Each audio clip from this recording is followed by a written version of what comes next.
Bueno, la verdad que el Eternauta yo lo tiempo, y después de haber incursionado en el género de ciencia ficción como nunca en mi vida, diría que en 2 o 3 años leí bastante, leí mucho, casi todo lo que leí, y la verdad que me parece una historieta descomunal, me impresionó mucho.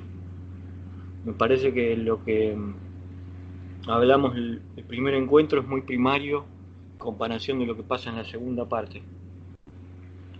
Así que voy a arrancar desde donde dejamos, que es la captura del Mano. Y ese discurso tan conmovedor que tiene, que podemos llamar un discurso estético, eh, que yo inmediatamente por mis lecturas, bueno, leo las partes más significativas. ¿Se dan cuenta los hombres de todas las maravillas que los rodean? ¿Tienen idea de cuántos mundos habitados hay en el universo y de cuán pocos son los que han florecido en objetos como este? Otra parte, cada cosa irradia aquí milenios de inteligencia, milenios de arte, milenios de ternura.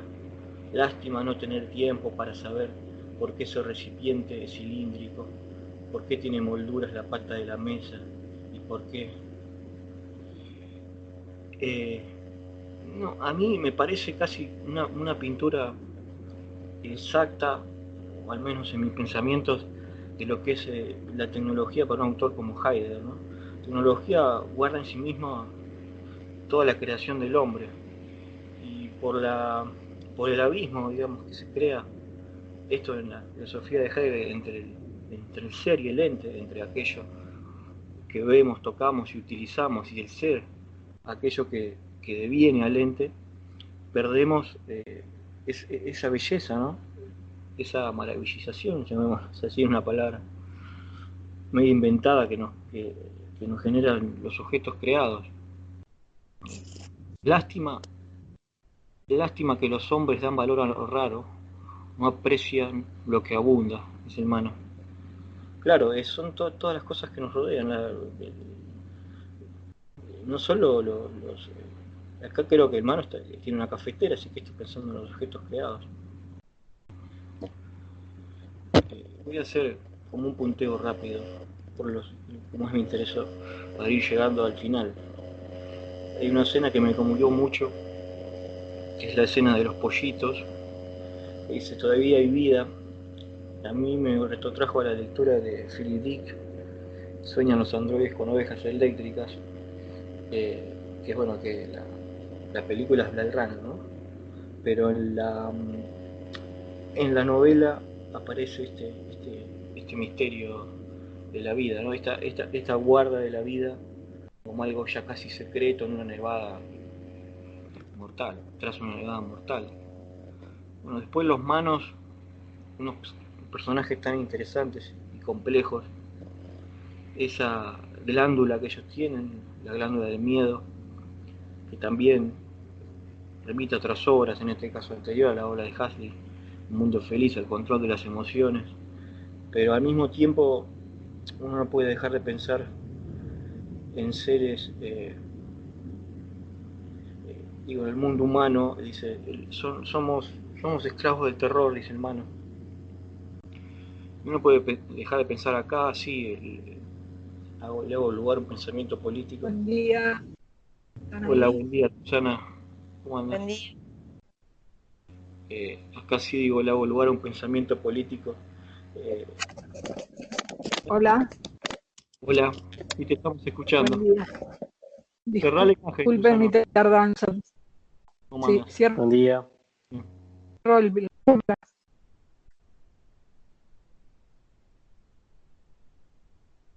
Buen encuentro. A las 6:30, 7 de la mañana se derrumbó el paredón lindero con el vecino. Me ha roto un montón de plantas. Toda la pared sobre mi jardín. ¿No? Sin palabras.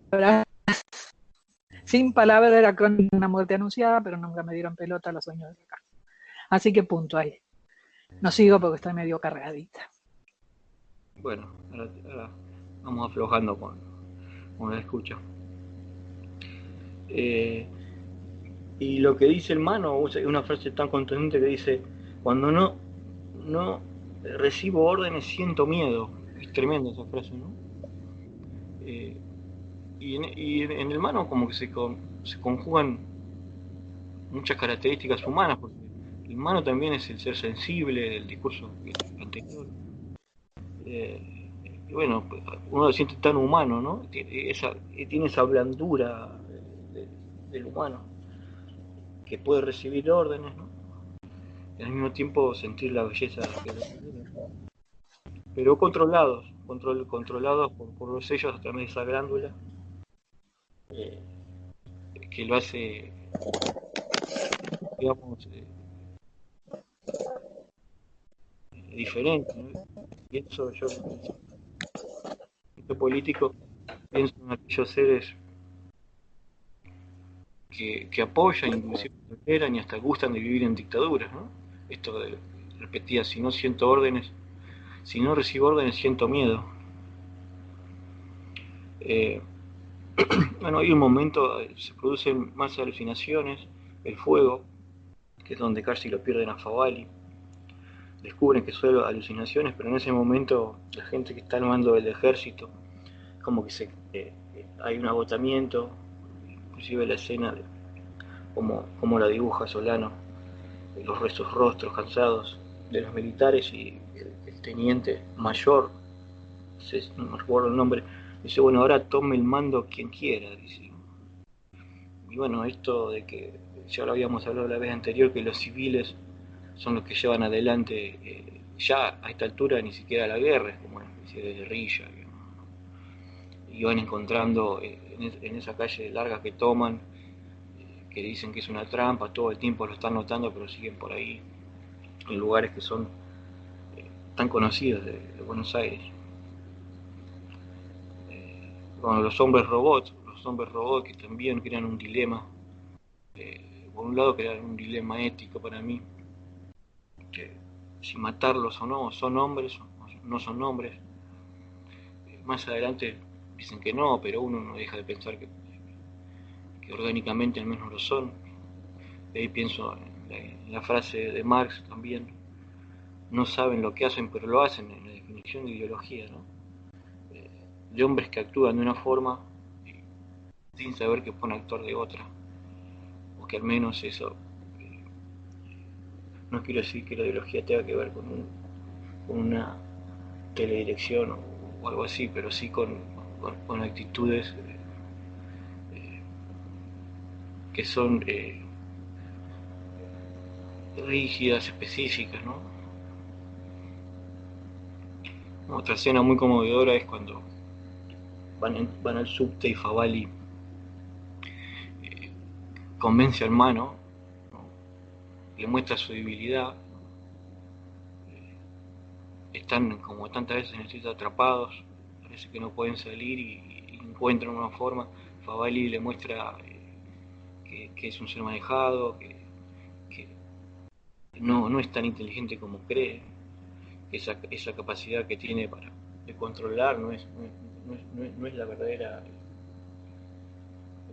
no es superior. Acá se crea, aparecen tantas ciencias ficciones o distopías, que lo que hace superior a una especie de otra es su capacidad de elección. También aparece el problema del mal ahí, de optar o no por el mal, esa capacidad es lo que haría superiores a estos héroes, antihéroes, o personajes de estas historias. Y Favali en un momento dice que queda ahí, queda suelto. Se pregunta si los humanos no serán manejados también. Y uno ahí ya lo venía pensando, piensa en el poema de Borges, el ajedrez, ¿no? ¿Qué mano mueve mi mano detrás? No lo voy a leer, pero porque es tan conocido. Bueno, bombardean la Plaza de Mayo aviones franceses.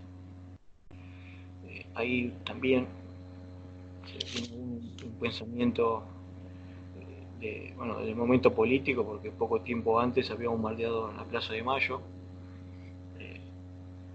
Echan a Perón del gobierno. En este caso, parece muy compleja la metáfora para tratar de hacer una lectura, digo, porque son los aviones franceses los que bombardean, bueno, al enemigo, ¿no?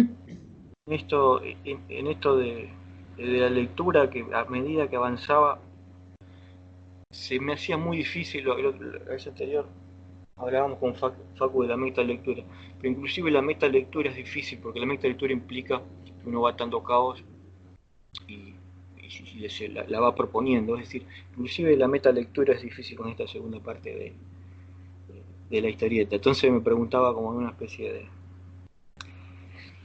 de juego con la misma historia, si detrás de cada metalectura no habrá otra, así como pasa con el enemigo y con el invasor. Bueno,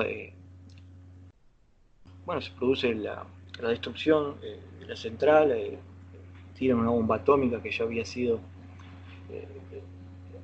Favari había descubierto que había otras resistencias en el mundo, porque en el cielo se mostraban, no me acuerdo cómo es que dice, los ensayos atómicos, y bueno, finalmente es destruido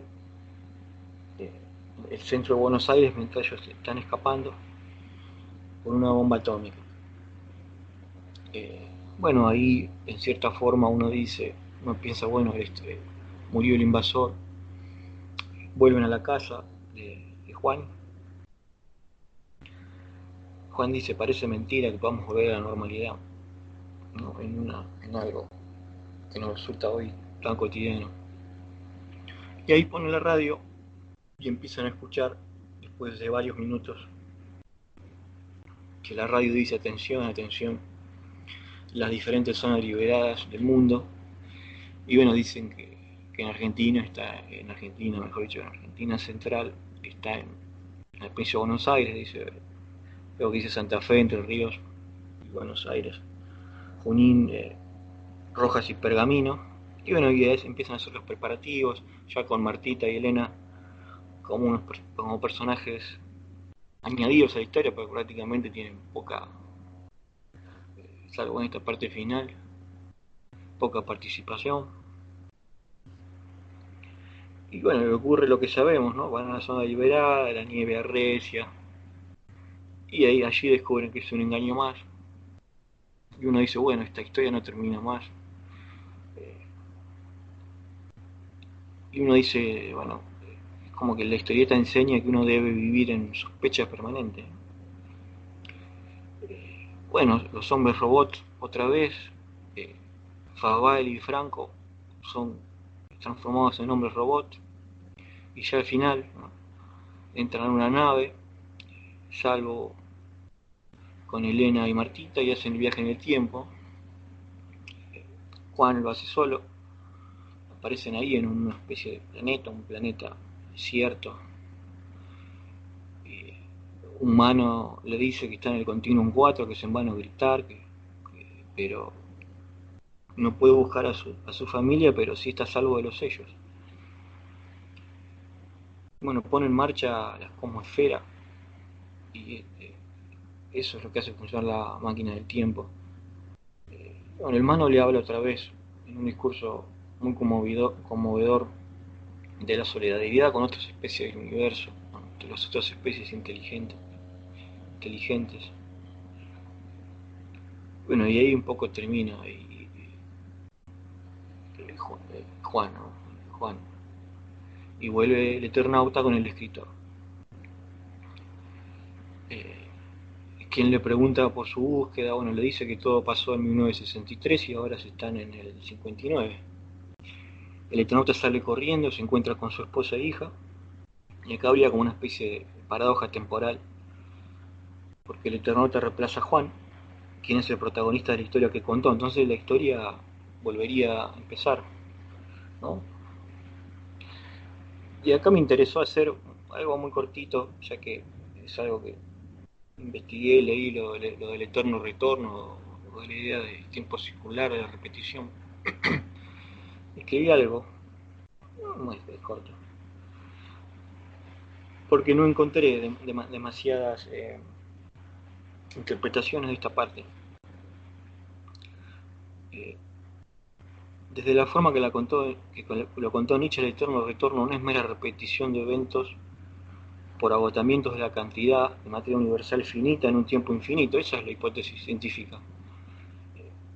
Que no digo plausible porque no es probable, pero sí la hipótesis científica que se da el eterno retorno en un mundo de materia finita y en un universo de tiempo infinito, los eventos podrían repetirse. Bueno, a través de la lectura de Nietzsche uno se da cuenta que, que la idea del eterno retorno, porque es un concepto acá, no estamos hablando de una probabilidad científica, es la posibilidad de emancipación espiritual. ¿Por qué? Porque en el eterno retorno está el deseo de repetición, el deseo de que todo sea otra vez tal cual sucedió y así debe ser, incluso el mal. Pero en su aceptación está la posibilidad de superarlo. Hay una película que ejemplifica bastante bien esto, que es El Día de la Marmota, no sé si la vieron, la película cómica, no me acuerdo del actor. Bueno, El Día de la Marmota, el personaje principal se levanta Bill todos Murray, perdón. Bill Murray se levanta todos los días en el mismo pueblo y todos los días en ese pueblo pasa lo mismo. Entonces él va, se choca siempre con el mismo señor, y bueno, se cruza con la misma gente.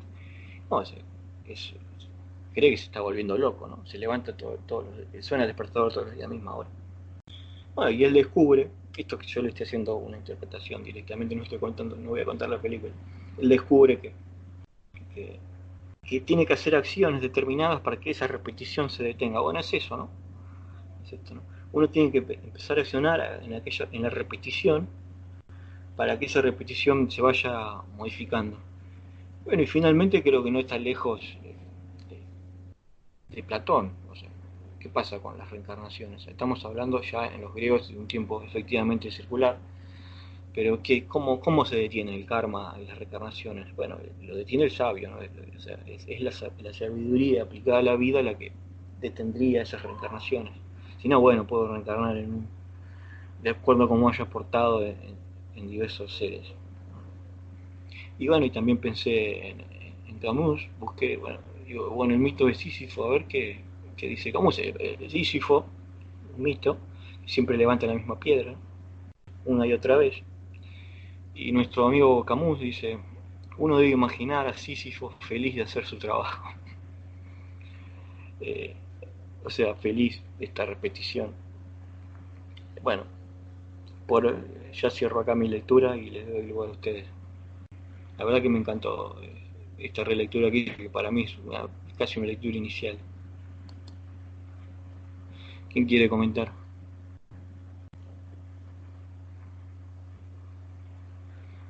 Hola.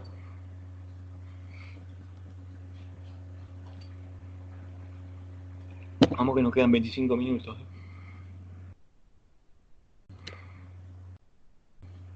¿Se fueron? Bueno, yo te cuento que a mí muchas de las cosas que marcaste también me llamaron la atención y me dieron mucha significancia. Esto de la aparición de la vida, que como que a través de los pollitos y cómo la vida se hace presente pese a la muerte tan invasora, ¿no? Creo que esto es lo que aparece como presencia, como fuerza, como un poder que no se controla. Más Claro. allá de la fantasía de control que tiene esta invasión, ¿no? La fantasía, digo, o el control que tiene, siempre hay fracturas, hay debilidades por donde uno puede meterse, donde los personajes se pueden meter y ver las debilidades de esos invasores aparentemente totalmente omnipotentes. Y me conmovió también el Mano, esa humanidad, que después al final trae el Mano del final, que habla de que las especies, lo que los une es el espíritu, la esencia, eso me pareció como con claridad, Sí, ¿no? es Cuando el verdad. humano se puede conectar con el espíritu del otro, del hombre, digamos, ahí hay una comunicación y hay una Sí, sensibilidad. Y me sí, sí. conmovió la sensibilidad de Franco cuando lo saca del subte para que pueda morir viendo las estrellas, ¿no? Esa empatía que se logró, más allá de la destrucción. Por eso me parece que como que la vida trasciende, el espíritu hace que los seres se puedan conectar, los seres, digamos, ¿no? No los hombres solamente. Eso Sí, me dio mucha sensibilidad. Sí, También la vulnerabilidad de Juan cuando estaba con su familia, o sea, todo lo capaz que podía ser como el tener a su familia de nuevo, recuperar, lo hace aparentemente más vulnerable, aparentemente, ¿no? Eso también frente a los otros que tenían que tomar decisiones. sí, sí, lo Bueno, humaniza. hay un montón de cosas que me hicieron, bueno, pensar desde distintos lados, ¿no?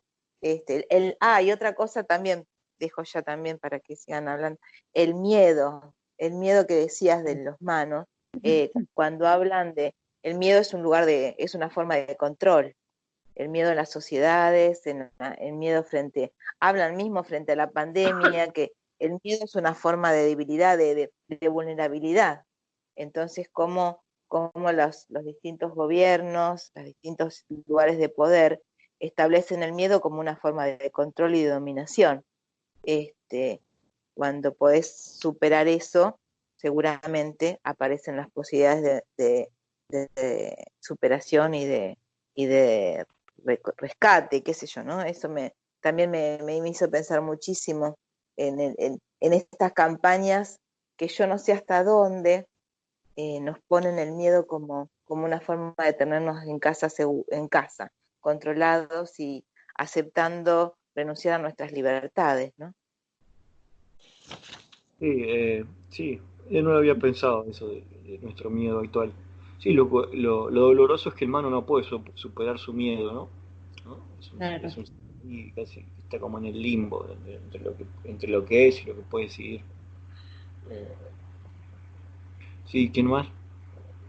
Sí, Sí, yo quería agregar algo respecto a lo que decía Marta, que en realidad sí, el valor del espíritu, porque dice que a partir del espíritu lo que vale es lo que nos va a permitir ejercer la solidaridad, ser solidarios, por eso hace tanto hincapié con el espíritu. Y a mí lo que me pasó en esta segunda parte que leímos es que ellos, si bien hacen mucha fuerza por sentirse fuertes y por ser sobrevivientes, porque a cada momento dicen que son como los únicos sobrevivientes porque sus compañeros se van muriendo y demás, son presa de muchos engaños. Van como confiados, por ahí Favali dice, sí, esto puede llegar a ser una trampa, una emboscada, pero los van como engañando en un montón de cosas que, como lo mismo de las zonas liberadas, de la radio y demás. O sea, que es como un sufrimiento doble, ¿no? Por querer terminar con esos invasores que no los terminan de deglutir, porque les aparecen eh, hombres que antes estaban con ellos y ahora son hombres robots. Y bueno, Favali también aparece ahí en ese juego de hombre robot. O sea, que es como una cosa muy mezclada, ¿no? De cómo quieren llegar a triunfar contra toda esta invasión que desconocen y por otro lado son engañados y vueltos a confiar y demás. Eso es lo que a mí me pareció de esta parte. ¿Mm? Sí, está todo muy Sí, mezclado.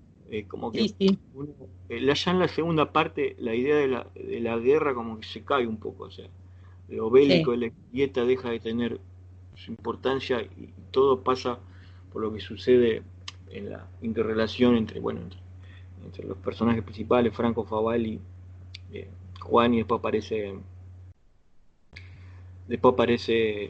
Pablito, claro, ahí está, sí. y Mosca. ahí está Y llamando a Mo, y Mosca que aparece después, que es muy gracioso. que sigue ahí escribiendo. No, me llamó mucho la atención que sea eh, que el historiador termine borracho, ¿no? Como que Claro, sí, no podía dar cuenta de todo lo que pasaba, o el cronista, que no podía dar cuenta de todo lo que pasaba. Y lo de Mosca presidente también me encantó cuando lo declaran presidente así como en una joda sí, sí, interna. sí, tal cual. Sí. Eh, bueno, ¿quién más?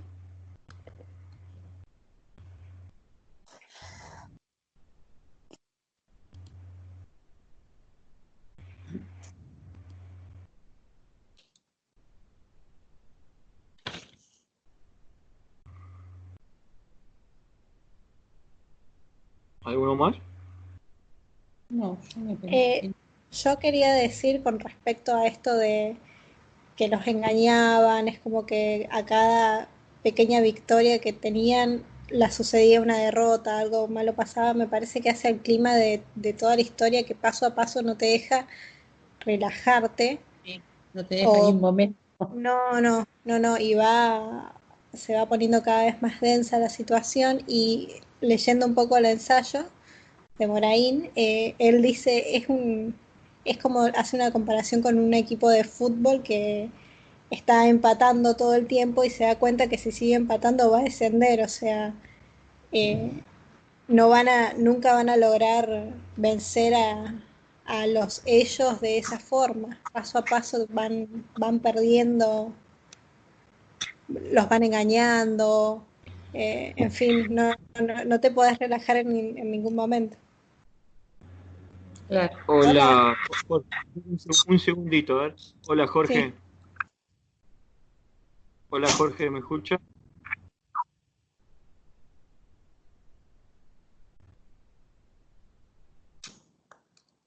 Acá se unió Jorge, pero Jorge, si me está escuchando, desactive la cámara que estamos comentando ya nosotros. Bueno, alguien más que quiera.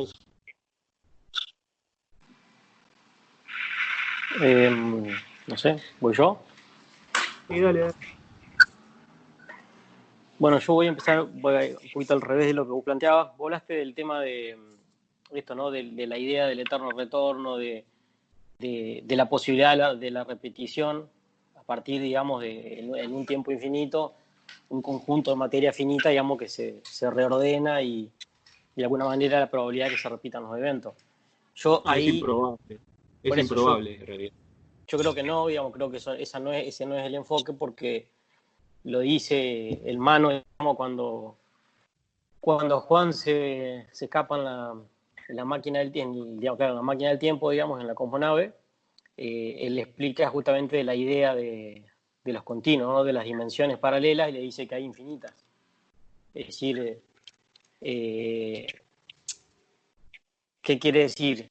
Que después cuando él vuelve, digamos, a su época y se encuentra con la familia y se produce el colapso, digamos, de esa línea de tiempo que vuelve a reiniciar, yo en realidad lo que entiendo es que no es la misma línea de tiempo, sino que son líneas de tiempo diferentes. Sí, no, tenés razón, sí. Yo en realidad porque hice una interpretación del eterno retorno tal cual lo presenta Nietzsche, digamos. Pero Claro. eso tenés razón, son tiempos, varias líneas de tiempo. Sí, sí. Sí, porque si no sí, exactamente. Yo lo interpreté así, digamos. A mí lo que me llamó la atención, Está claro que sí. hablando, digamos, el tema de lo que decías vos de la metalectura y todo eso, digamos, es medio inevitable, ¿no? Aparte nosotros lo estamos leyendo de manera muy posterior, obviamente, a su... O sea, la interpretación que le damos ahora no tiene nada que ver con la interpretación que ahora tenía en su tiempo, digamos. Claro, O sea, claro. es como medio inevitable, por más que yo intenté hacer el ejercicio de leerlo, abstrayéndome, digamos, de hacer justamente esas interpretaciones, surgen de manera casi, ¿cómo decirlo? No quiero decir forzada, pero surgen naturalmente. Quizá es porque también me cuesta suspender cierta imaginación porque no soy un lector de este tipo de literatura. No, pero Paco, yo lo que decía era que cuando uno hace una metalectura, uno a través de la metalectura le da un sentido a la historia, ¿no? Entonces yo decía que inclusive la historia es tan compleja que que cuesta aferrarse a una lectura, a eso me refería. ¿Me explico? Ah, ok. Sí, a mí lo que... ¿Cómo le va, Jorge? ¿Qué tal? Buen día a todos. Buen día. Buen día. Le cuento que lo hacemos sin imagen, como usted ve, no nos está viendo. Si puede apagar la cámara, lo hacemos solamente con... Aunque en realidad, bueno, si usted quiere quedarse, yo no tengo problema. Pero si tiene que quedarse con la imagen, porque ya que ya es protagonista, ya va a ser más protagonista que nosotros. Pero espere un ratito que terminemos la lectura nosotros y ya después enseguida arrancamos con usted. ¿Le parece? Dale, listo. Decía Facundo. No, el otro que decía es que una característica del texto, digamos, o quizás yo no lo entendía así, que en ningún momento, digamos, del relato se lo menciona, hay una mención ni a Dios, ni a ningún tipo de religión, ni nada por el estilo. O sea, creo yo que no es así, digamos. O sea, que es una cuestión completamente entre especies, si se quiere. Es decir, se propone la existencia de otro tipo de especies, digamos, de un universo con vida, pero no aparece en ningún lado esta... No, pero digamos, yo dije algo. No, es una lectura mía, digamos. No, es cierto, claro, sí. Que es una lectura mía, digamos, que es una característica que, digamos, todo el tiempo uno se siente identificado con la sociedad argentina, en particular con la ciudad de Buenos Aires, con la provincia, por los lugares, ¿no? Todo eso, pero bueno, yo creo que ahí creo que en ese sentido no representa quizás al argentino promedio, digamos. Pero bueno, nada, es una lectura, nada más que eso. Que evidentemente surge de algún tipo de posicionamiento del autor, pero como digo, es simplemente una lectura. Y yo, es universal, digamos... que es universal la obra. Claro, pero fíjate que es particular porque aparecen un montón de personas. La obra, ¿qué elementos tiene que la hacen más nuestra que de otros países, ¿no? Claro, pero fíjate que aparecen un montón de personajes con sus características particulares y este tema nunca entra en escena, digamos. Que justamente cuando ante una situación límite parecería ser que sería lógico que aparezca, y más si estamos hablando de argentinos promedio. Pero bueno, nada, es un detalle. Y a mí la pregunta que me queda abierta cuando terminé de leer la obra, que la verdad que me gustó mucho, nunca la había leído, digamos, en el sentido de... siempre me había sido esquiva, me gustó. La pregunta que me queda es realmente qué es lo que intentan preservar. O sea, ¿cuál es lo que se está intentando preservar? O sea, ¿por qué tiene sentido la lucha? Digamos. Porque los personajes son personajes con diferentes configuraciones, con diferentes intereses. Hay gente joven, hay gente mayor, hay gente con familia, sin familia. O sea, ¿qué es lo que se intenta preservar realmente? ¿La vida?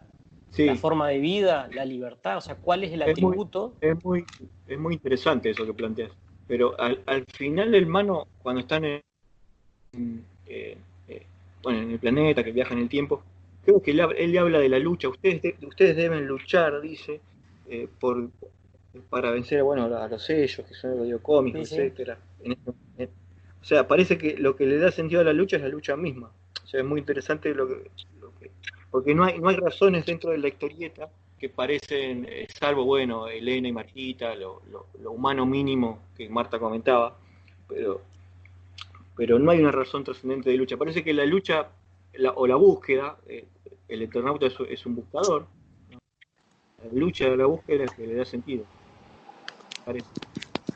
Bueno, yo llegué a una conclusión parecida porque, digamos, de algún modo Juan Salvo, cuando él siente miedo en realidad, es cuando está en riesgo su familia, digamos, si se quiere. En claro. Ocasiones de la historia, él como que tiene, no quiero decir desprecio, pero sí que tiene cierta subestimación de su vida, se arriesga, digamos, cuando se trata de él.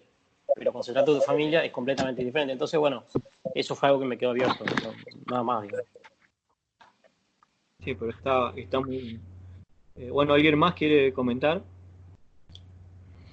Nosotros a Jorge lo habíamos invitado a las 11, pero como siempre, Jorge, arrancamos un poquito tarde y en esta segunda parte nos pasó por encima el Eternauta porque hay mucho para hablar.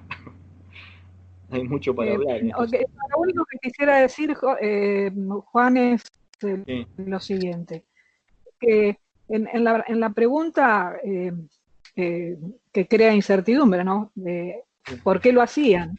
Yo creo que ellos son seres humanos, los personajes que luchan son seres humanos y la pulsión de vida existe. Por lo tanto, ¿cómo no preservar? ¿Cómo no intentar preservar la vida? Más allá de la inmensa soledad en que están plantados, porque ahí están aparentemente solos en ese lugar. Ellos están solos y han perdido a sus compañeros, a sus amigos. No sé, yo creo que es la pulsión de vida, nada más que eso. Sí, lo curioso de ese enfoque es que esa pulsión de vida, digamos, se podría haber dado, entiendo yo, que de dos caminos. Uno sería en el que se da fehacientemente, que es en la búsqueda de la lucha. O sea, ellos activamente buscan la lucha. No es que buscan evitarla o buscan huir del lugar y en esa huida tienen que enfrentar desafíos, sino que ellos van expresamente en busca del enemigo. Ellos cuando ven en un momento una marcha de gurbos y de cascarudos que van en una dirección, ellos dicen, bueno, vamos en la contraria porque hacia allá debe estar la base o sí, la base de asentamiento de los sellos. Ellos. Y van en busca de ese enemigo activamente. Eso es lo que me parece lo más curioso en cuanto a los caminos posibles de los desafíos que se presentan en la narración. Y bueno, porque creo que en todas las luchas siempre hay alguno que se compromete, uno que va hacia el enemigo y otros que nos quedamos en casa, nos quedamos tranquilos o no lo vemos. Pero me parece, yo creo que el obrar estaba cargado de humanidad y además creo que también la ilusión que crea la esperanza de poder vencer también los guiaba, los conducía hacia eso, incluso hasta la de preservar la familia, más allá de que él se alejara, que Salvo se aleja. Y ahí está creo que lo universal del personaje, ¿no? que es el Eternauta, el que trasciende todos los tiempos, todas las fronteras, que puede haber sido acá como puede haber sido en otro lugar. Y él es el Eternauta por eterno y por navegar por todos los espacios también. Bueno, ¿alguien más quiere comentar? A Silvia la tenemos sin micrófono. No sé quién más. Ya hablamos todos, ¿no? ¿Quieren alguien más o le damos lugar a Jorge ya? Dale, Jorge. Ya va, sigamos con Jorge. Está buenísimo. Bueno, ¿cómo le va, Jorge? ¿Llueve mucho allá, no? Acá está cayendo lluvia a lo loco. Sí, acá también. Yo tengo la ventana a mi lado y es interesante ver cómo llueve en el parque. En mi parque. Porque tengo la ventaja de que cuarentena en una casa grande con parque, así que no tengo ese, porque me imagino debe ser estar en un departamento. Claro. Yo lo escucho medio entrecortado. Vamos a ver cómo evoluciona la charla, a ver si lo hacemos mejor sin imagen, pero yo le quería preguntar para comenzar, ¿cuándo fue la primera vez que leyó la historieta? ¿Cómo llega al Eternauta usted? Ya lo imagino, pero se lo pregunto. Claro, yo era un pibe, tenía 11 años o 12, así que en Máximo Paz, donde no había ninguna biblioteca ni cosa parecida. Así que el diario me traía las revistas de historieta, algunas que compraba, y primero me trajo una serie de libritos de cowboys, distintos a los libritos de cowboys que yo leía, que fueron el Sargento Kirk y Bull Rocket, historietas de Oesterheld, que habían novelizado para una colección de libros.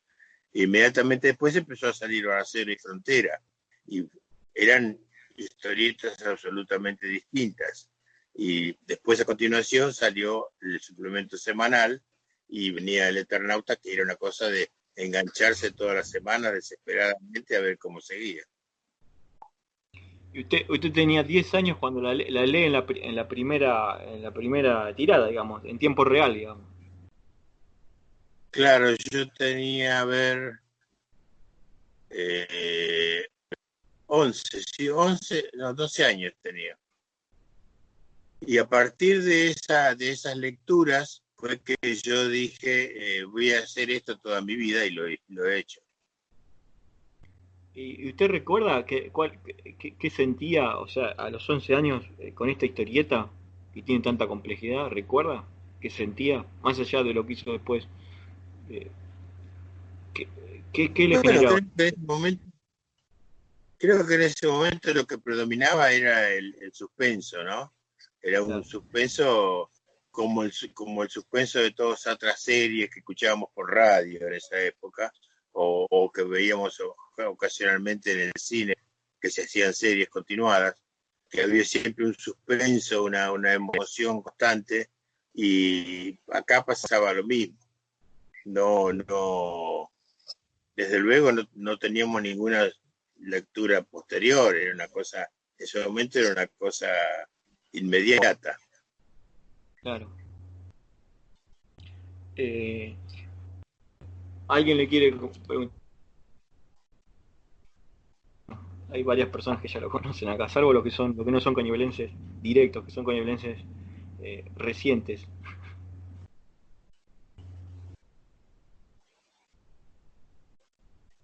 Jorge, yo tengo algunas citas y algunas preguntas. ¿Alguno que lo quiera saludar y preguntarle algo? Hola Jorge, me llamo Macarena, yo soy una cañuelense indirecta porque en realidad soy de San Luis y estoy viviendo acá hace como un año. Y yo lo que le querría preguntar es si recuerda en aquel momento de personas adultas que también leyeran El Eternauta y de ser así, qué es lo que cree que a ellos le pasaba con esta historieta que creo que, no sé, yo leí un poco de su ensayo y me cuesta entender que haya sido entendida la historieta únicamente para niños y no para gente grande, o sea, ¿por qué no digo, no? Esa es mi pregunta. Bueno, desde el primer momento, Oestreicher publica en sus revistas historietas para mayores de 14 años, que es una forma de diferenciarse del prejuicio que existía entonces sobre la historieta. La historieta es un género riquísimo, tanto más rico que la prosa, pero que como comenzó como un entretenimiento, como una cosa cómica, por eso se llaman cómics en Estados Unidos, fue muy despreciado durante por lo menos dos terceras partes del siglo XX, y recién después se empezó a valorizar y hoy en día está realmente dentro de las literaturas. Pero tiene un potencial increíble. Ustedes fíjense que si yo pongo en prosa, estaba sentado en el umbral de la casa vieja tomando mate, uno representa mentalmente una escena en una casa que es vieja, que alguien está tomando mate, y es como si fuera un cartucho de significancia, que no se imagina nunca cómo es la casa, ni cómo es el mate, ni cómo es. En cambio, si esto se ha hecho en historieta, en un cuadro muy bien dibujado, uno ve una casa, una persona, un mate, y de acuerdo a cada dibujante puede ver una cosa distinta, y a medida que observa cada vez más el cuadro, se mete más en ese ambiente, y entonces enriquece mucho más la percepción. El visualismo de historieta es muy, muy importante. Bueno, entonces cuando veníamos en esa época no leía nadie historieta, nadie adulto, porque era una cosa para chicos. De hecho, yo tenía medio prohibido leer historietas y las guardábamos abajo del colchón, y a la siesta, cuando todos se dormían, las leíamos.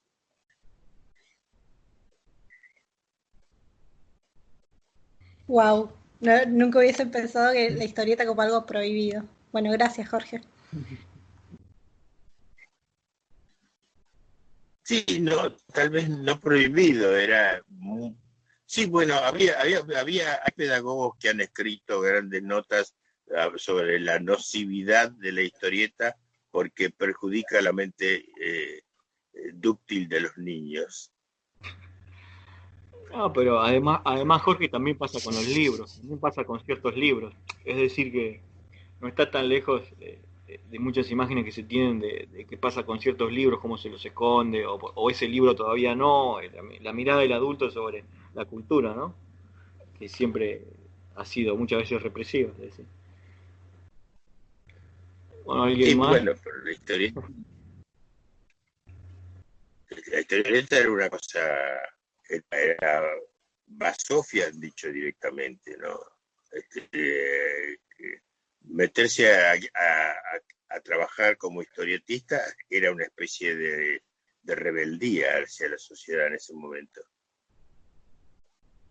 Claro, lo veían, supongo yo, con alto contenido violento, contenido erótico también, estaban como esos prejuicios, ¿no? Me parece, sobre la historieta. Yo recuerdo algunas historietas, pero ya en la década del 90, que era D'Artagnan o historietas menores, ¿no? Pero estaba eso de que uno abría una historieta, como pasaría con la revista Humor, de eso sí me acuerdo, en mi época de chico, que uno abría y podía ver dibujos desnudos, ¿no? El lenguaje procaz. Bueno, me parece que la historieta tenía un poco esa imagen, ¿no? Claro, bueno, pero eso ya hacia los fines de los 70, 80. La historieta al principio no tenía esos problemas porque no había erotismo, el erotismo era una cosa prohibida y muy bastarda, Claro. todos leíamos la revista Dinamita que salía, que tenía una cantidad de chicas en bikini, y ese era todo el erotismo que había. ¿Alguien más que quiera hablar con Jorge?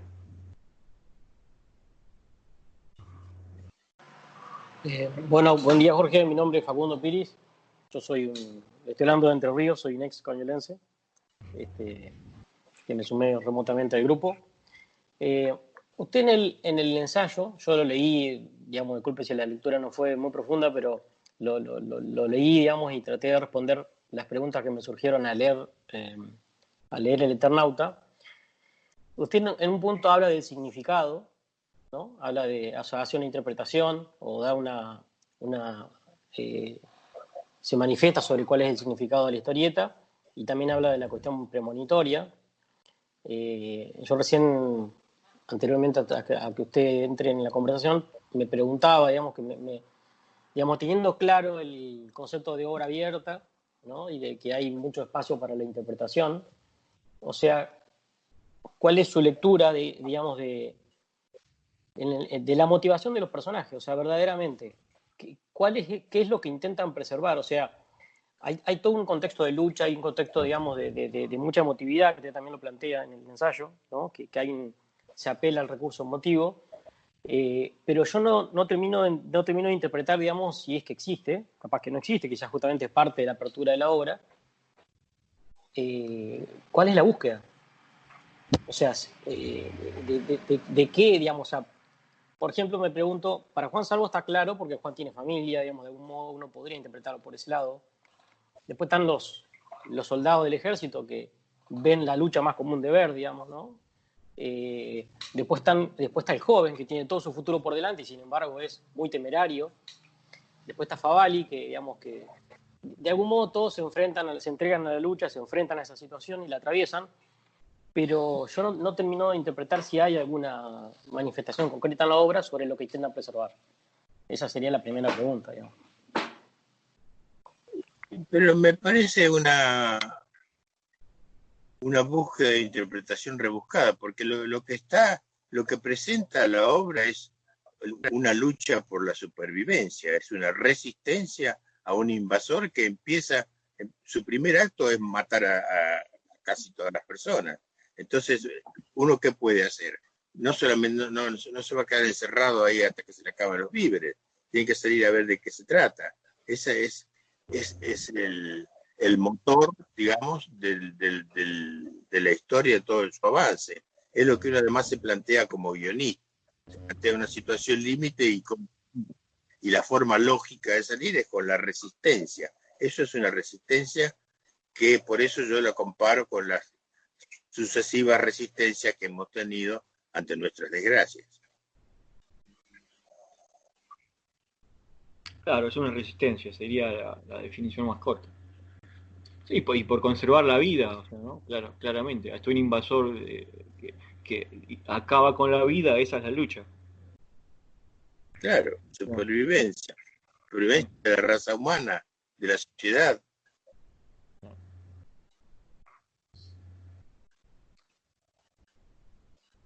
Bueno, ¿alguien más? Susana, Patricia. Claro, yo pensaba, perdón, quería hacer un comentario. Yo pensaba también esto de la supervivencia me quedó primero como esto de la vida que se hace presente más allá de todo, ¿no? Luchar por la vida. Y por otro lado también hay como una cierta fascinación hacia ir a descubrir qué es eso que nos ata, al conocimiento de eso desconocido que invade, que hay todo un camino hacia adentro del invasor, que tiene que ver con la supervivencia, pero también por el conocimiento y el saber lo que si lo conocemos, hay una ilusión de dominación o de control sobre eso.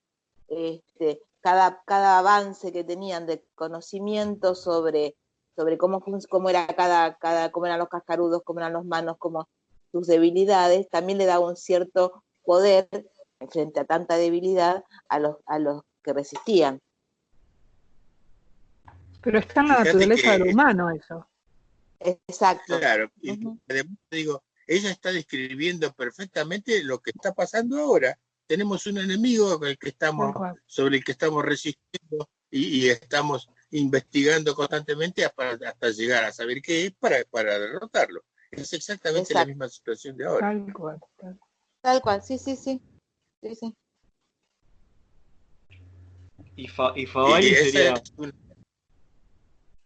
Sí, no, que esa es una de las interpretaciones que hacen de esa obra una pieza premonitoria, digamos, viene a ser la profecía de Nostradamus de nuestra época.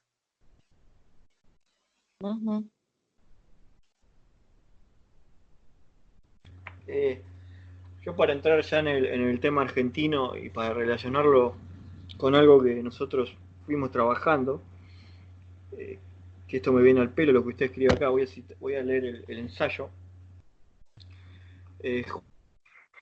Salvo no amplía demasiado su problemática íntima, no nos cuenta su historia. Lo que sabemos de él, de antes de la nevada mortal, son datos mínimos, sentimientos casi puros, sensaciones que, por empatía, arman una historia de vida previa. Una historia de vida en la que caben todas las historias de vida de los argentinos. Esa falta de edad, esa ambigüedad en la descripción del personaje antes de actuar, previo a la ejecución de la obra, lo vuelve espejo, lo vuelve de nosotros, lo convierte en arquetipo. Digo esto porque nosotros sabe que leímos a Lugones, a Leopoldo Lugones, el libro El Payador, y ahí habla del gaucho como arquetipo argentino. También estábamos, antes que nos agarre, antes de la nevada, estábamos leyendo a Scalabrini, Ortiz, y también recurre a esta...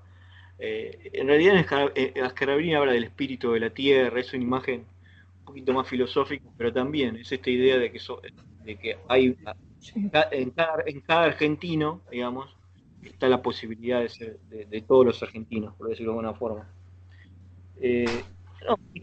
Ahí leí un párrafo que lo resume bien, pero quería que amplíe esta idea del Eternauta como una obra argentina. Claro, bueno, es una cosa que está, digamos, en el inconsciente de todos los artistas argentinos, como puede estar en el inconsciente de todos los artistas uruguayos, paraguayos, norteamericanos.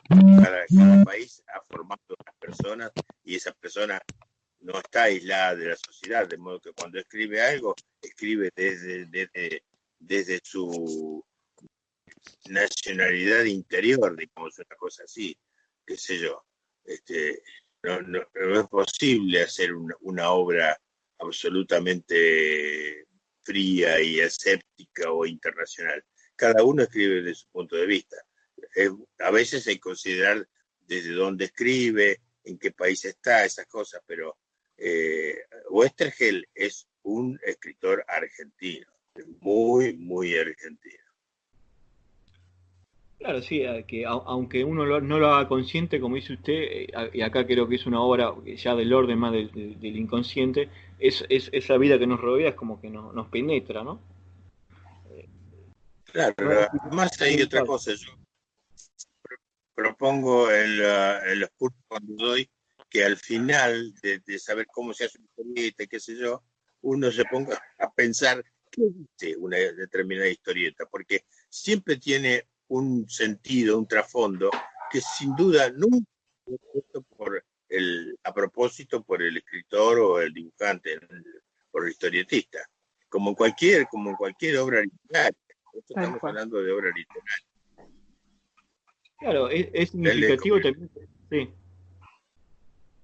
Sí, es significativo también que el Eternauta, el que edita la obra, esté dedicando la obra al escritor. Como que ahí el escritor quiere separarse un poco, ¿no? De la historia también, o Estergel. En la medida, digo, que la obra se la está dictando el Eternauta, ¿no? Pero claro, es lo que dice usted de la obra abierta, lo que dice claro, acá en el ensayo citando a Humberto Eco. Pues, claro.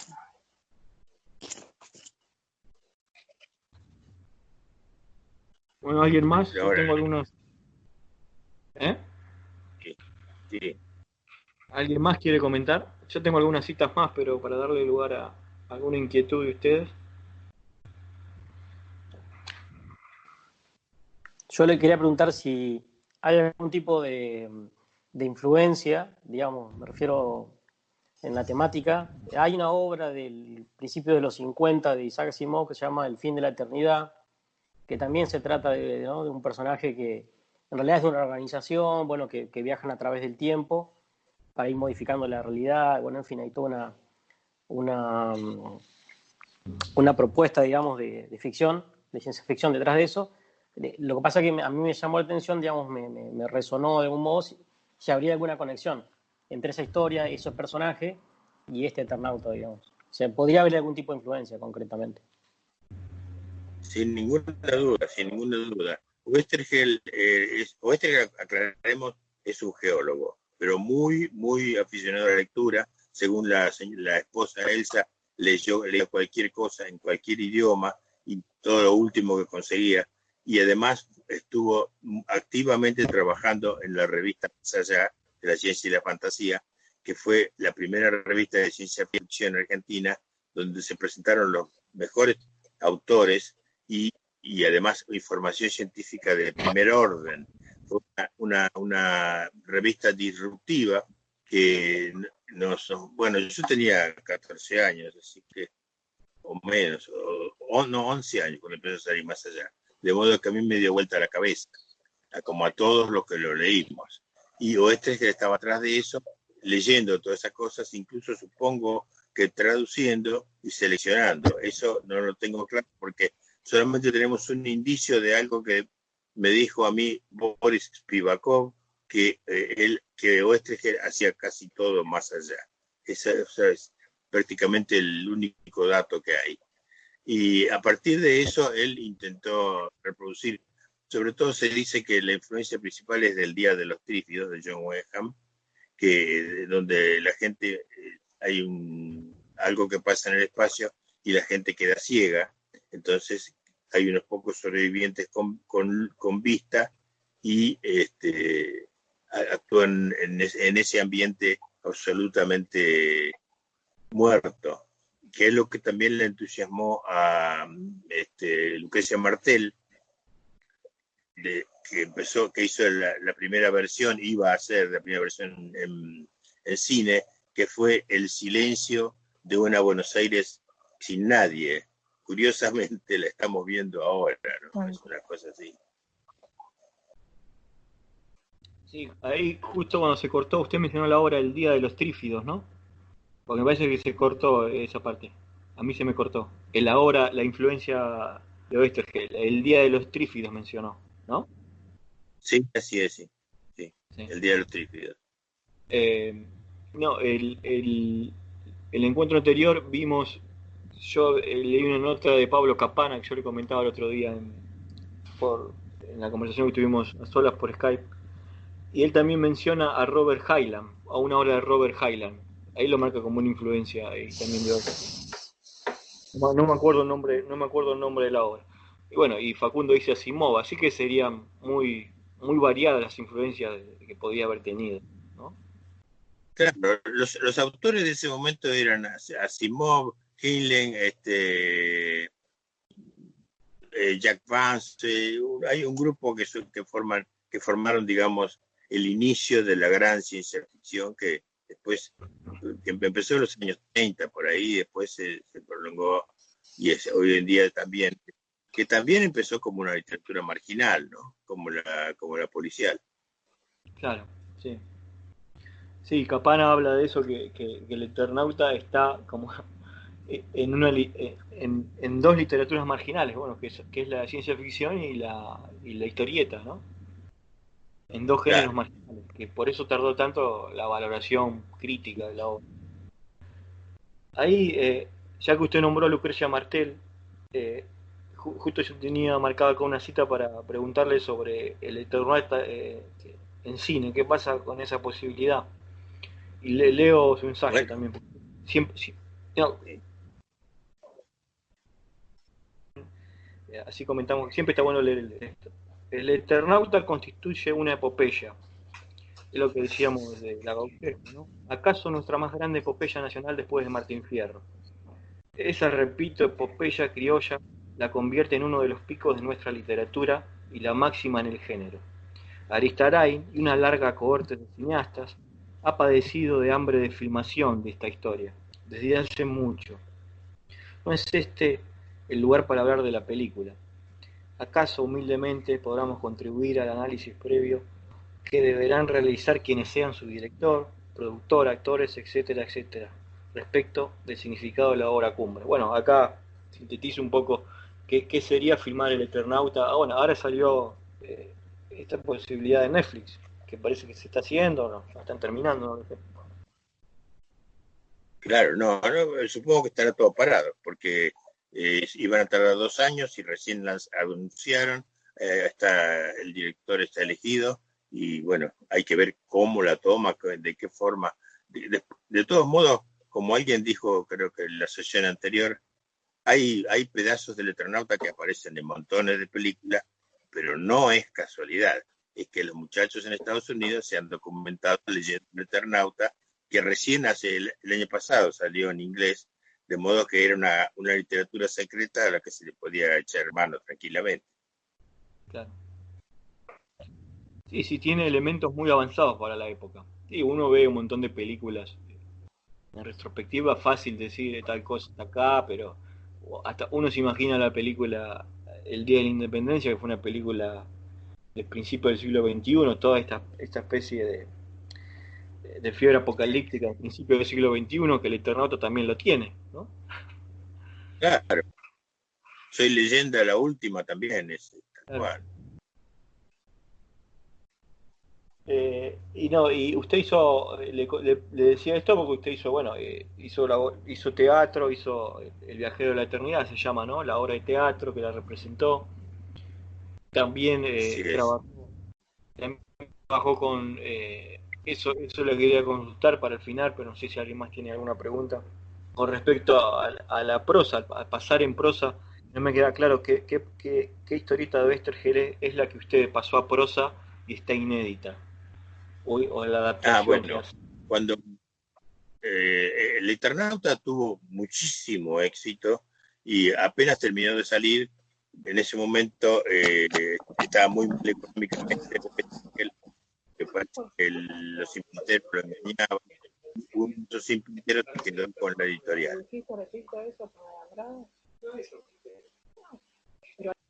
No, siga. Entonces uno de esos imprenteros se quedó con la editorial, y como había tenido tanto éxito el Eternauta, le pidió que saque de nuevo, que reedite el Eternauta en 3 tomos. Salieron esos 3 tomos y seguía siendo un éxito impresionante. Entonces sacaron una revista que se llamó Eternauta, y ahí le pidieron a Westergel que le continúe la historia.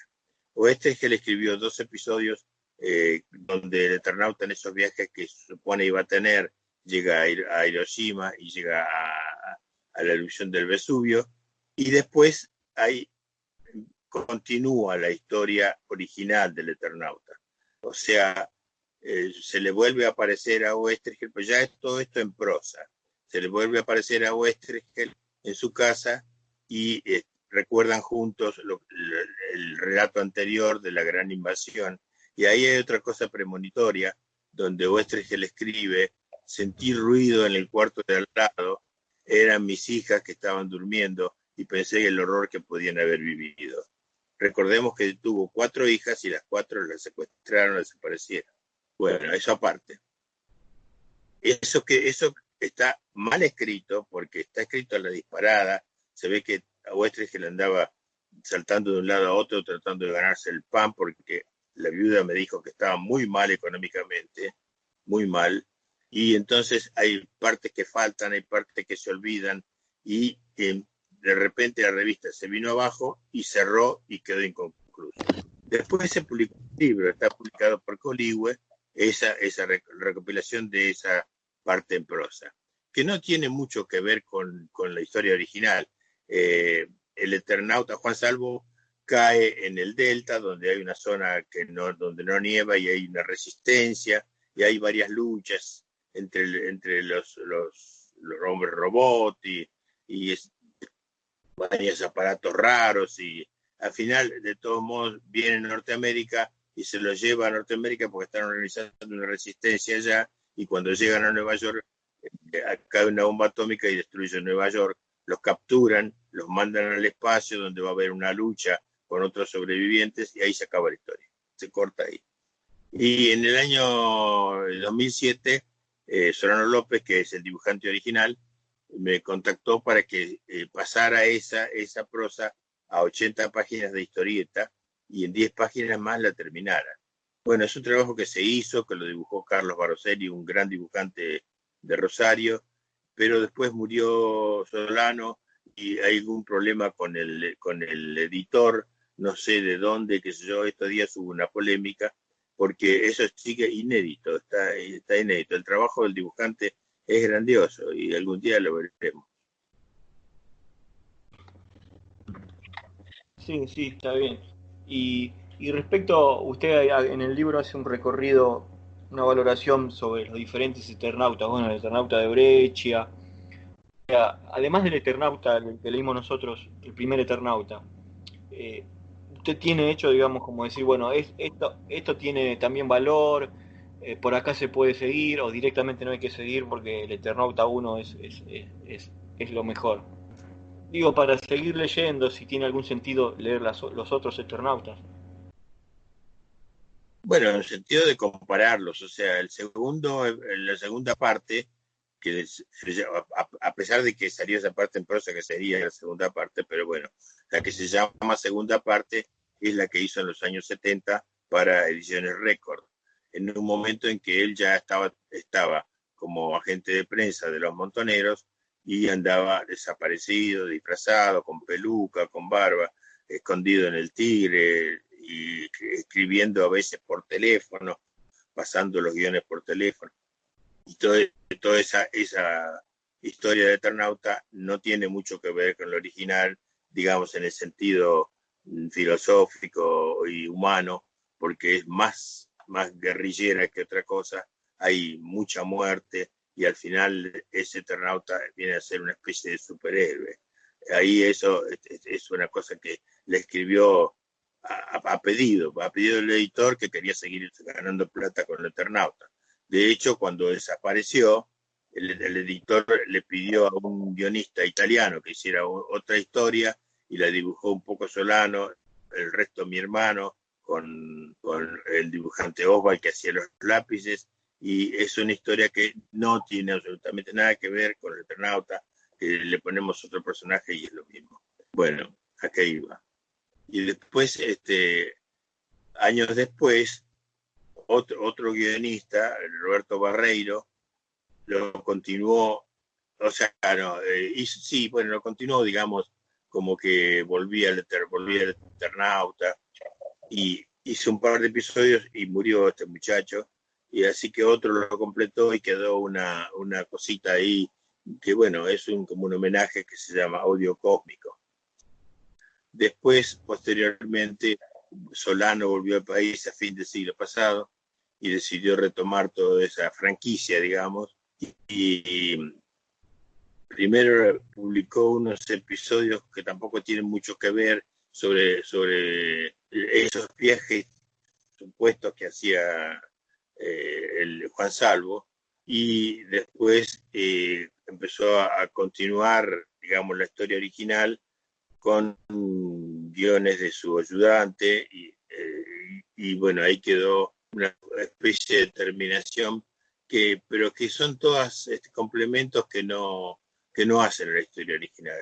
También yo escribí 2 episodios sobre esos viajes, uno a pedido de Editorial Record, en el cual él vuelve a un Buenos Aires dominado por los manos y se encuentra con Pablo Neruda porque es otro continuum, otro tiempo, y después se escribió otro episodio en otro planeta extraño que pasaba, pero bueno, todo eso es digamos, qué sé yo, las secuelas del Eternauta. La obra valiosa es lo que se llama primera parte, que es esta que ustedes leyeron. Claro, da la impresión que más allá de los resultados de estas obras posteriores, da la impresión que el mismo Eternauta habilita seguir escribiéndola, un poquito de los continuos temporales que hablábamos con Facundo, de que hay otros tiempos. Es como una tentación, digo, seguir especulando sobre la continuidad de la obra. Porque la idea original de Oestres evidentemente era llevarlo a distintos ámbitos a partir de esos continuos, que él nunca lo hizo. Después está también mi obra de teatro. Mi obra de teatro me la pidió Machado cuando yo era secretario de Cultura ahí en Cañuelas y traía sus obras. El Machado más chico, me pidió una obra de teatro infantil y fuimos a ultimar los detalles a un homenaje a Western que se hizo en la Costanera, y ahí vio una cantidad de gente llorando y era terrible porque Western es alguien entrañable para mucha gente, y entonces me preguntó si era capaz de pasarlo a teatro. Para mí fue como un homenaje que me hacía. Estaba la viuda y estaban los 2 nietos sobrevivientes que estuvieron de acuerdo, así que hice la obra de teatro, tuve que meter 350 páginas de historieta en 2 horas de teatro. Era una cosa bastante difícil. Me dijo que había mucha plata para hacerlo, así que le puse efectos especiales, lo mejor que había a fin de siglo, y nunca se puso esa obra.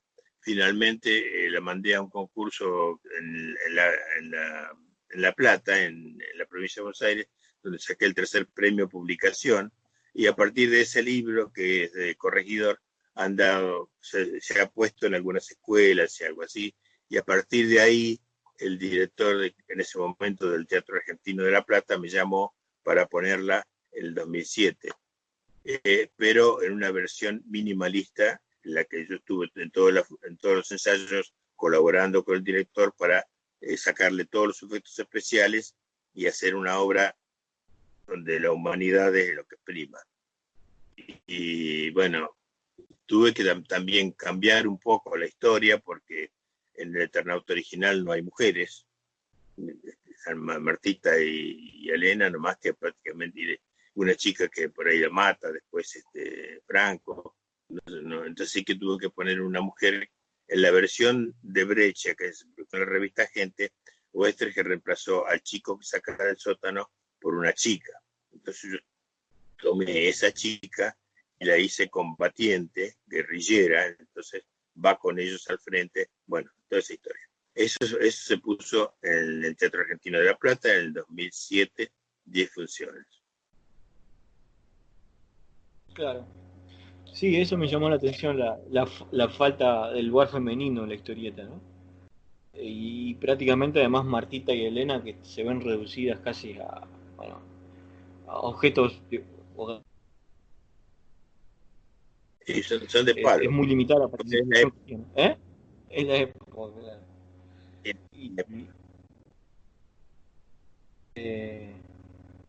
¿O alguno más quiere hacer alguna pregunta a Jorge?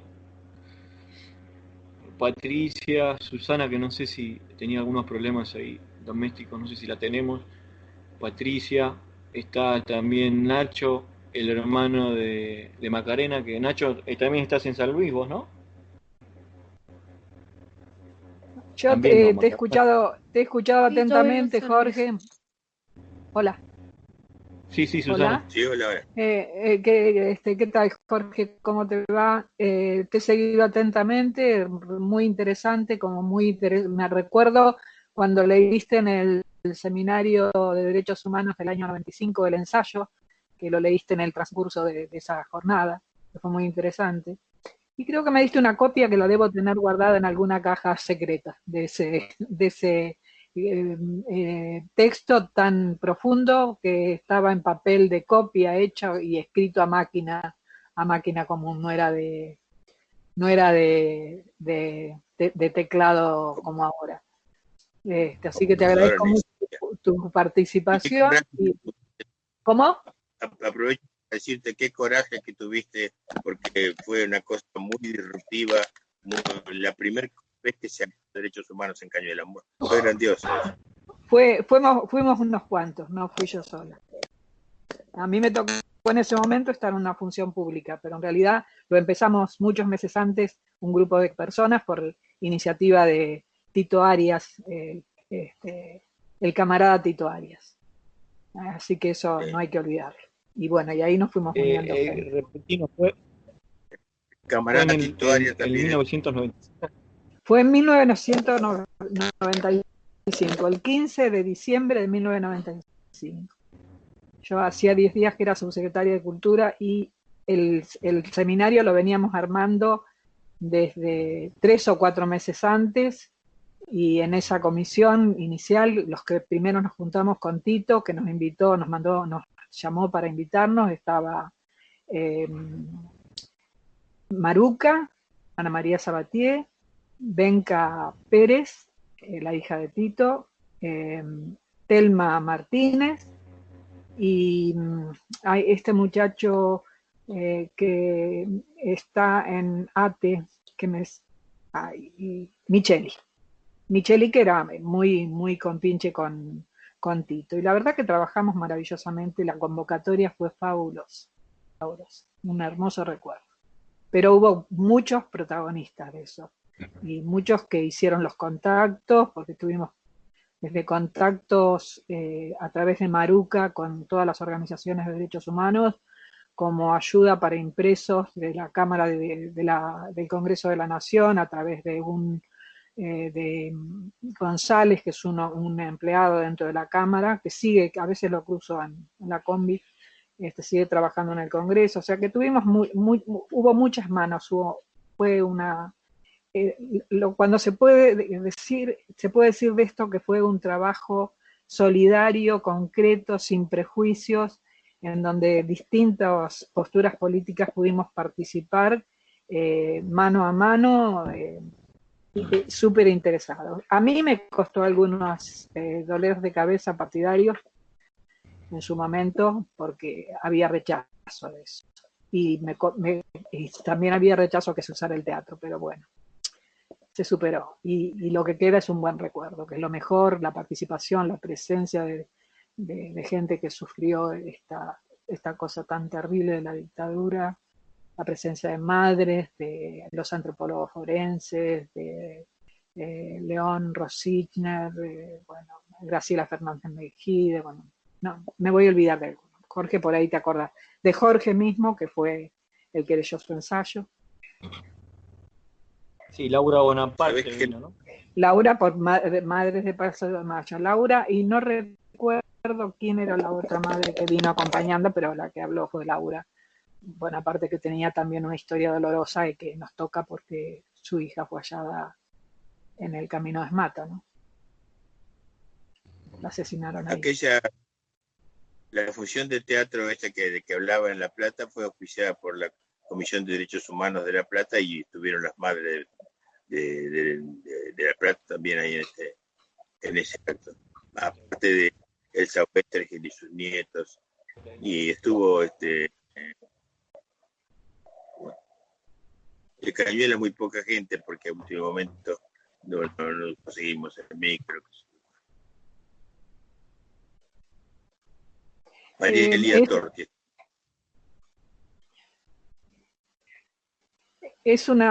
Sería una sana costumbre recuperar el hacer conjunto de gente de distintas posturas políticas, ¿no? Eso sería bueno poder superar los individualismos y poder hacer cosas en común, porque creo que desde todos los sectores se pueden hacer aportes buenísimos, porque esta historia nuestra no la hacemos individualmente, la hacemos conviviendo.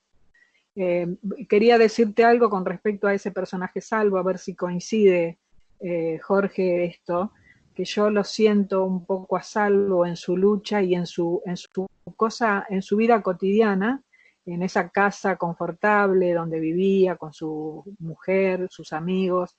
Veo un poco a los cronopios de Cortázar, la gente que quiere hacer, que vive, que tiene un buen vivir de respeto, de dignidad, de amorosa con el prójimo, ¿no? Ellos eran amigos amorosos y tenían una familia amorosa.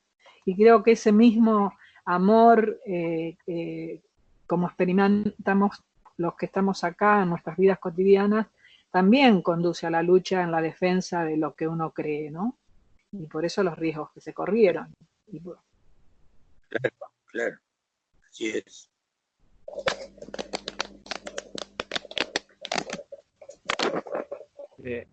No, vos Nacho, que sos un lector joven, me parece, por lo que te escuché. Si querés preguntarle algo al maestro.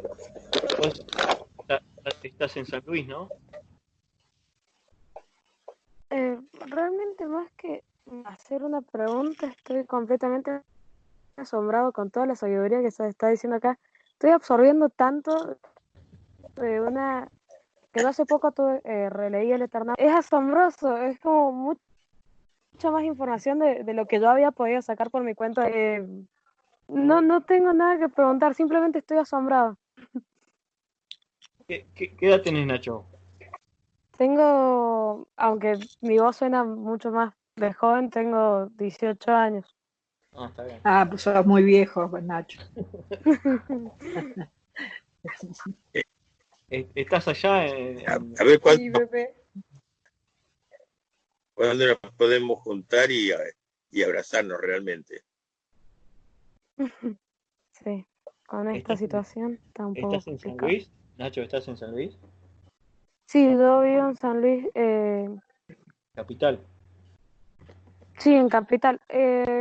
Antes, cuando empezamos con la charla, se habían puesto a hablar de que la universalidad de la obra dentro de Argentina, porque estaba dentro del contexto de la ciudad de Buenos Aires. Y me sonó un poco raro, porque yo toda mi vida que viví en el interior, muchas veces la idea de la ciudad de Buenos Aires como un núcleo para la sociedad argentina siempre se me hizo un poco raro.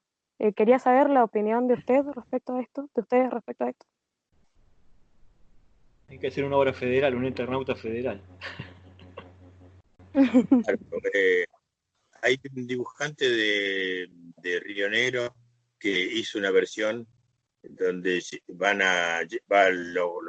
los urbos y todo eso van a Chipoleti, o sea que hay una versión también del interior. Eso de que Buenos Aires más en esa época era, ustedes saben que Dios está en todas partes, pero atiende en Buenos Aires, y eso en esa época era mucho más evidente. Yo incluso por vivir en Máximo Paz trabajé mucho menos de lo que podía haber trabajado, a pesar de que trabajé mucho, ¿no? Pero imagínense que Máximo Paz no tenía ningún teléfono. No hablemos de celular ni nada de eso, nada. Así que yo era un extraño que venía del desierto. Quisiera agregar sobre esto que hablamos de Capital Federal, las provincias y unido al concepto de arquetipo. Nosotros antes de tener que aislarnos y no vernos más, estábamos leyendo a Scalabrini Ortiz. Y estábamos leyendo El hombre que está solo y espera, y él habla mucho del hombre de Buenos Aires, yo que soy de San Luis, y mi novio que también está acá, que es de Mendoza. Es como que sentimos que realmente, aunque Juan dice que no, habla del porteño, pero en cambio en el Eternauta yo siento que habla de un argentino más parecido al que yo pienso puntano, por ejemplo. es un argentino más de toda la Argentina, que creo que en ese sentido es más arquetipo argentino que, por ejemplo, el hombre que está solo y espera, que es el hombre de la esquina de Esmeralda y Cabildo y Esmeralda. Corrientes y Esmeralda. Por ejemplo, ven, yo esas calles ni siquiera las tengo tan presentes. Bueno, en fin, eso. Yo siento que el Eternauta sí es un arquetipo mucho más argentino, mucho más federal. Claro, Scalabrini siempre estuvo muerto. Oesterheld era, en su trabajo de arqueólogo, que trabajaba en YPF, haciendo exploraciones, recorrió todo el país y aparentemente le gustaban las inmensidades, bueno, la inmensidad de nuestro país, desde luego, y los lugares del interior, y conocía muchísimo de esto. Entonces todo eso está puesto también en su obra. Y fíjate que hay un personaje que es Sosa, que Solano López lo dibuja con unos rasgos muy aindiados. No sé si coinciden con eso. Sosa, que es un integrante del ejército. Claro, sí. No sé si ustedes, bueno, quizás nadie haya leído El Sargento Kirk. El Sargento Kirk es una historieta previa de Oesterheld, que es un sargento del ejército de Norteamérica que al ver una masacre de indios rompe el sabre, deserta y se va a vivir con los amigos. Bueno, esa historia que le escribió para la revista Mister X y después la llevó a Hora Cero, en realidad pasaba en la Argentina. Pero claro, no se con podía un nombre en poner inglés. No se le podía poner Sosa. Claro, no se podía poner Sosa, tuvo que ponerle Kirk.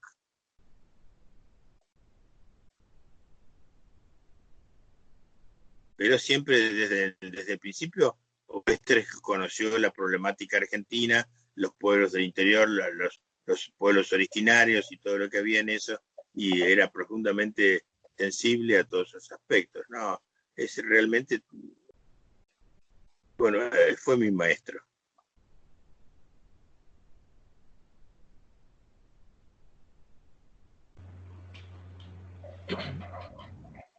Bueno, ¿alguno más? ¿Algún comentario más?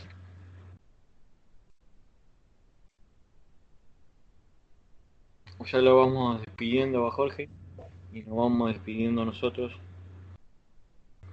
Sí, agradecerle que haya participado, que nos haya dado esta mirada más tan cercana, ¿no? Porque es distinto saberlo desde los otros, de haberlo leído, a que vos, Jorge, hayas estado tan próximo, tan conocedor del autor. O sea, que realmente me parece muy enriquecedor tu presencia en este grupo.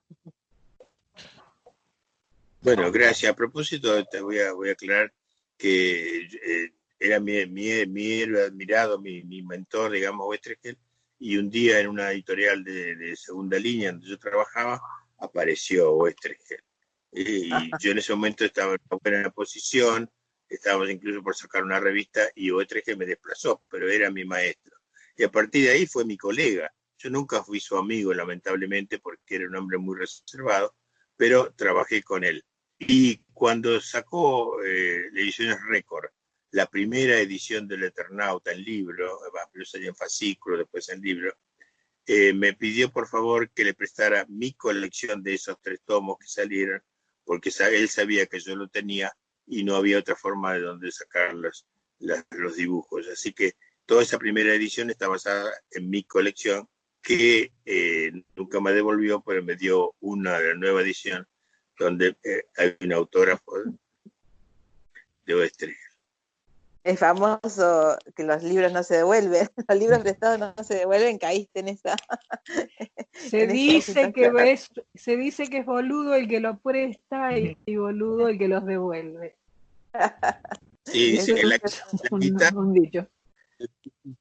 La mujer. Y los libros no se Bueno, yo conservo la edición que me regalaste, Jorge. Está acá sobre el escritorio y esa he estado tratando de leer. Bien, me cuesta leer historietas, así que después pasé a YouTube, donde está la versión que prepararon hace unos años en Neuquén, creo que fue, y grabaron los audios en Radio Nacional. Porque me cuesta leer historietas. Espero Mensaje que para he leído Nacho. tu ensayo. ¿Cómo? No, Los mensaje para Nacho, digo que no canal. escuche eso de que no se devuelven los libros, que tiene mi colección de Asimov y me la tiene que devolver. Canal 7 Además, estaban pasando últimos días de Germán, últimas viñetas, no sé si alguno lo vio. Sí, sí. No Que sé, no sé qué dijiste. En Canal 7. sí, lo empezamos a ver. Canal Yo, 7, el último Sí. lunes me lo perdí, me parece. Ah, que ¿los es lunes a qué hora? Hoy- no sé, es una versión de sus últimos días de Oestres, que bueno, imaginaria, por supuesto, Tarantino. Muy buena versión. Hay bastantes cosas reales, digamos, que me constan, e incluso algunas palabras de que realmente se dijeron en la realidad. Yo viví eso.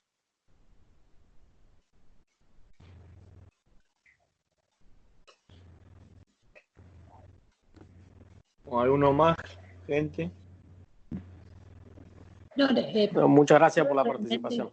Solo eso. yo Nos realmente vamos quería. distribuyendo a disfrutar de la lluvia. Sí, Patricia. Estoy en Facebook, No, no. así En realidad yo por estuve Facebook. escuchando atentamente y quería agradecer la participación de Jorge y que realmente fue una hermosa charla, una hermosa escucha en mi caso, pero realmente muy, muy interesante. Muy, muy interesante. Agradezco haber participado de este encuentro. Sí, fue un lindo encuentro, sí. Digo que estoy en Facebook, así que si alguien quiere pedirme de amigo, ahí estoy. Gracias a todos. Un abrazo virtual. Gracias a vos, Jorge. Gracias, Jorge. Vos estés muy bien. Gracias, Gracias, Jorge. Jorge. Gracias por tu tiempo y por Muchísimas tus gracias. hermosos comentarios. Abrazo. Gracias. Buen fin de semana.